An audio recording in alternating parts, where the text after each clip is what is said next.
This short video is designed to give you an idea of what to expect when you come to our hospital to have a gastrostomy feeding tube placed. A PEG is a type of feeding tube that is placed in the stomach in the endoscopy department. An endoscope is a long, thin, flexible tube that has a light source and a video camera at one end, and for this procedure it is passed down your throat. You may be having this tube placed because you are having difficulty eating and drinking, or before you start a period of treatment which may affect your ability to eat and drink. You will receive a letter in the post which details the date and time you will need to be at the hospital for, and any blood tests that you may need to have before you come in. With this letter you should also receive our Having a PEG Tube Inserted leaflet, which will provide you with some useful information about the procedure you are going to have, and also the information you need to tell us about at least 10 days before you come to hospital. It is important a relative or friend comes to the hospital with you, as you may be having some sedation. If this is the case, you won't be able to drive afterwards, and you should expect to be in the hospital for about 4 hours. When you arrive at the hospital, please follow the directions to the AC unit and endoscopy suite, which is on the same level as the main entrance. Our volunteers will be able to help you. If you are coming by hospital transport, you will be taken directly to the unit.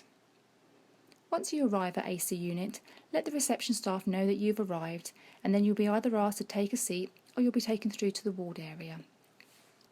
A nurse will check your details and record some of your observations such as blood pressure, heart rate and oxygen levels. You will be asked if you want sedation, and if you do, you will have a small needle put into your hand or arm. You will be asked to remove any clothing that you're wearing on the top half of your body, and you'll be given a hospital gown to put on. You will also have patient identification bands put on, which can be removed when you leave the hospital. A dietitian or our nutrition nurse will come and talk to you about the PEG tube and answer any questions that you might have.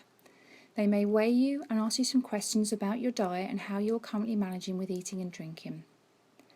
They will give you some basic information about the PEG tube and provide you with a written leaflet. They will also be able to show you where the PEG tube will be inserted and also give you some information about how to flush your feeding tube with water. A doctor will see you to talk you through the procedure and gain your consent. They will also be able to answer any questions that you might have. When all of your checks have been completed and the doctor is ready for you, you will be taken into the endoscopy room where the procedure will take place. You will be asked to sit up on the trolley and you'll be offered a local anaesthetic throat spray. You need to lay on your side and you'll have a mouthguard put in. The nurse will attach a blood pressure cuff to your upper arm, and a small device will be attached to your finger to record the oxygen levels in your blood. After this, you will be given sedation and the procedure will start.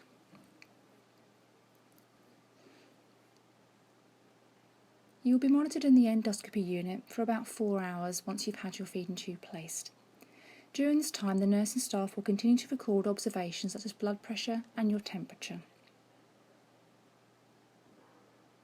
They will also check the area where your feeding tube has been placed, which will be covered with a dressing. After 4 hours, your new PEG tube will be flushed with water, and following this you will be allowed to go home. The unit will contact the community nurses and ask them to visit you at home to check the PEG site area. You will also be given written instructions on how to look after the tube and what you should do if there are any problems. There will be a number of people involved in your care when you come for your appointment. We are all here to support you, so please feel free to ask us any questions that you may have. Thank you for watching this short video, which we hope you have found useful.